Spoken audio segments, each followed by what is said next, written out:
सपने वो नहीं जो हम सोते वक्त देखते हैं, बल्कि सपने वो होते हैं जो हमें सोने नहीं देते हैं। एवरीवन, कैसे हैं आप सभी? उम्मीद करते हैं आप लोग अच्छे होंगे। तो कल की क्लास में हम लोगों ने जाना कि कंप्यूटर एक मशीन क्यों है और विद्युत और इलेक्ट्रॉनिक मशीन में क्या अंतर है, क्या है, और कंप्यूटर यानी क्यों कंप्यूटर एक इलेक्ट्रॉनिक मशीन है। और तो कल हम लोगों ने पिछले क्लास में हम लोगों ने चर्चा कर ली है। तो आज की क्लास में हम लोग पढ़ेंगे इनपुट डिवाइस और आउटपुट डिवाइस और कंप्यूटर की पीढ़ियों के बारे में जानेंगे। कंप्यूटर की कितनी पीढ़ियाँ होती हैं। तो चलिए आज की क्लास को स्टार्ट करते हैं। तो जो भी हमारे चैनल पे नए हों वो चैनल को सब्सक्राइब कीजिएगा और लाइक कीजिएगा और अपने दोस्तों के साथ इस जानकारी को अवश्य शेयर कीजिएगा। ओके, तो चलिए आज की क्लास को स्टार्ट करते हैं। तो आज जानेंगे कि इनपुट डिवाइस क्या है। तो देखते हैं कि इनपुट डिवाइस क्या है। कि the device which is used to enter the data and instruction into the computer called input device. क्या है? The device which is used to enter, जो क्या करते हैं हम कंप्यूटर की डिवाइस तक पहुंचाने के लिए क्या करते हैं, द डाटा एंड इंस्ट्रक्शन, यानी कि इंस्ट्रक्शन मीन्स होता है निर्देश देते हैं, the computer called input device. और इसका इजी मीन्स होता है एग्जाम्पल यानी कि उदाहरण में क्या है कि keyboard, mouse, mic, ETC means होता है इत्यादि। तो इसका हिंदी देख लेते हैं कि वह उपकरण जिसका उपयोग डेटा दर्ज करने और निर्देश देने के लिए किया जाता है उसे इनपुट डिवाइस कहते हैं या इनपुट डिवाइस कहा जाता है। उदाहरण में देखिए कि कीबोर्ड, जैसे कि कीबोर्ड, माउस, माइक इत्यादि। आगे देखते हैं आउटपुट डिवाइस क्या है। आउटपुट डिवाइस देखिए क्या है कि output device the device which is used to make the data and result from the computer called output device. जो क्या करता है, अब इसका एग्जांपल देखते हैं कि मॉनिटर है, एग्जांपल में मॉनिटर है, प्रिंटर है, स्पीकर है और ETC। और इसका हिंदी में देखते हैं कि वह डिवाइस जिसका उपयोग क्या है, कि वह डिवाइस जिसका उपयोग कंप्यूटर से तारीख और परिणाम लेने के लिए किया जाता है उसे आउटपुट डिवाइस कहा जाता है। यानी कि जो भी हम कंप्यूटर को कार्य देते हैं और जो कंप्यूटर कार्य करने के बाद जो बाहर प्रदर्शित करता है वो क्या है, आउटपुट डिवाइस होता है। इसका एग्जांपल है जैसे कि मॉनिटर, प्रिंटर और स्पीकर। यानी कि स्पीकर में जैसे ही हम बोलते हैं तो वो आवाज़ निकालता है बाहर की ओर, तो इसलिए उसे आउटपुट डिवाइस कहते हैं।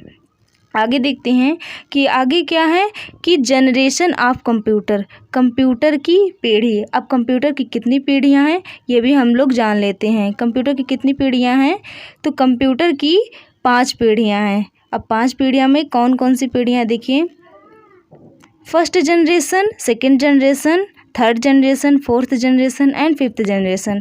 यानी कि पहली पीढ़ी, दूसरी पीढ़ी, तीसरी पीढ़ी, चौथी पीढ़ी और 5वीं पीढ़ी। अब देखते हैं कंप्यूटर की 5 पीढ़ियां हैं, 5 पीढ़ियों में कौन कौन सी पीढ़ियां हैं।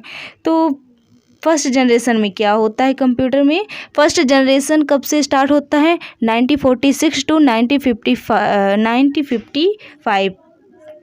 यानी कि पहली पीढ़ी 1946 से 1955 तक। तो इसको देखते हैं कि the first generation computer was used during 1946-1955। They were based on vacuum tubes. Example of first generation computers are ENIAC and UNIVC। ठीक है, तो फर्स्ट जनरेशन में क्या था, वैक्यूम ट्यूब। अब इसका हिंदी में देख लेते हैं।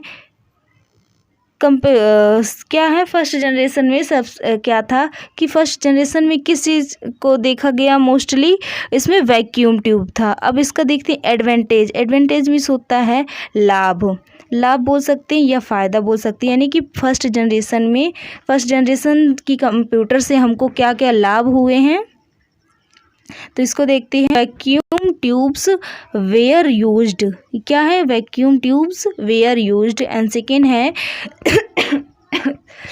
These computers could calculate data in millisecond। अब देखो इसमें हिंदी क्या कहता है कि पहले पीढ़ी के जो कंप्यूटर थे वो वैक्यूम ट्यूब का प्रयोग किया जाता था। जो फर्स्ट पीढ़ी के जो कंप्यूटर थे उसमें वैक्यूम ट्यूब का प्रयोग किया जाता था एंड यह मिली सेकेंड में डाटा की गणना कर सकता था। और ये क्या करता था, जो पहली पीढ़ी के कंप्यूटर थे ये मिली सेकेंड यानी कि एकदम कम समय में ही जो डाटा के क्या करता था, गणना कर सकता था।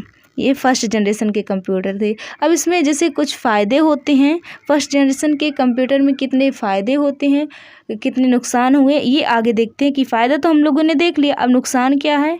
अब एडवांटेज हम लोगों ने देख लिया, अब देखते हैं कि डिसएडवांटेज क्या है। डिसएडवांटेज यानी कि हानि या फिर बोल सकते हैं नुकसान।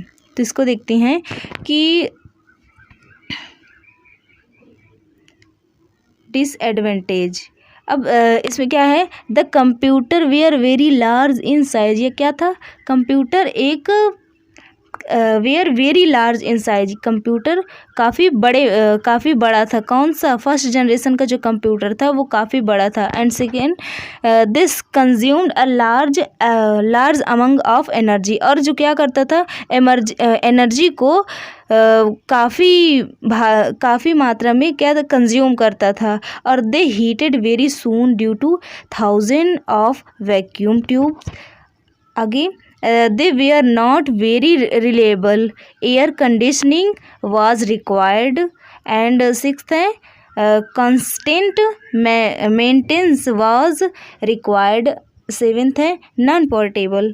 अब इसको हिंदी में देख लेते हैं। कंप्यूटर आकार में क्या थे, बहुत बड़े थे। क्या थे, फर्स्ट में क्या था, very large in size. Computer क्या थे, आकार में फर्स्ट जनरेशन के जो कंप्यूटर थे वो काफ़ी बड़े थे। और सेकंड क्या है, उन्होंने बड़ी मात्रा में ऊर्जा का सेवन किया। कौन, यानी कि फर्स्ट जनरेशन के जो कंप्यूटर थे वो काफ़ी मात्रा में काफ़ी मात्रा में ऊर्जा को प्राप्त करते थे। सेवन बोल सकते हैं या प्राप्त कर सकते थे, या लार्ज अमाउंट ऑफ एनर्जी को काफ़ी कंज्यूम करते थे।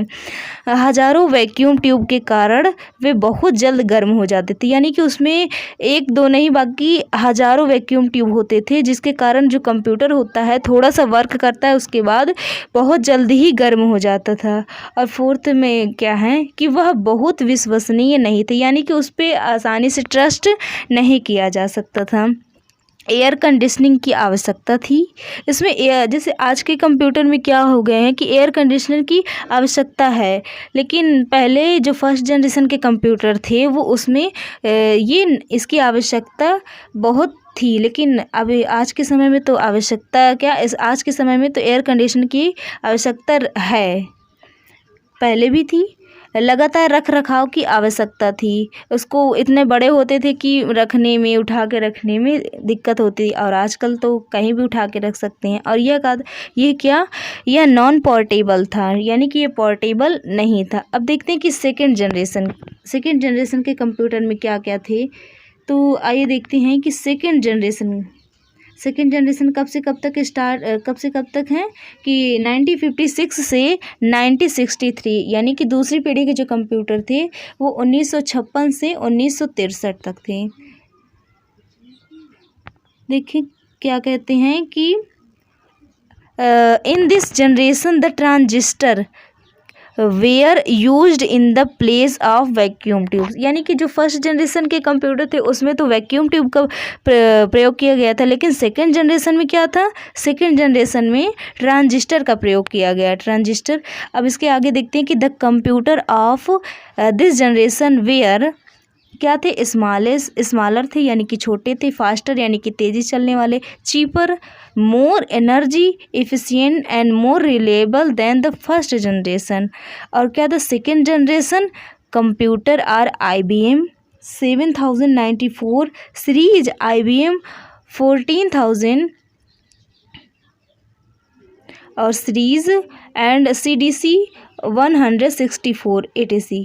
अब आगे देखते हैं क्या कहता है कि इस पीढ़ी में वैक्यूम ट्यूब के स्थान पर ट्रांजिस्टर का प्रयोग किया गया था।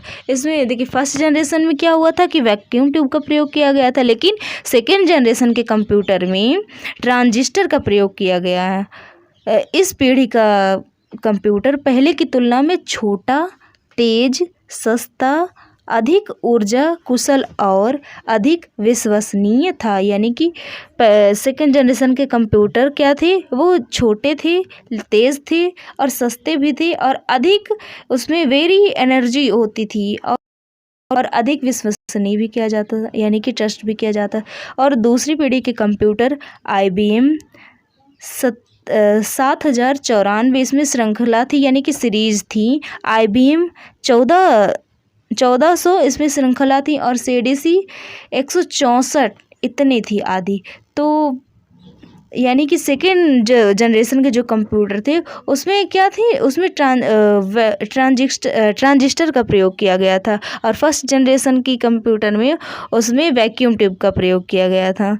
तो उम्मीद करते हैं आज की क्लास आपको पसंद आई होगी। तो अगली क्लास हम लोगों की होगी, अभी तक हम लोगों ने पढ़ा कि फर्स्ट जनरेशन, सेकेंड जनरेशन, अब आगे हम पढ़ेंगे थर्ड जनरेशन, यानी कि थर्ड, फोर्थ, फिफ्थ। ठीक है, अगर आप लोगों को क्लास अच्छी लगी तो अपने दोस्तों के साथ शेयर कीजिएगा और वीडियो को लाइक कीजिएगा और चैनल को सब्सक्राइब कीजिएगा। तो मिलते हैं नेक्स्ट वीडियो में, तब तक के लिए आप लोगों का बहुत बहुत धन्यवाद।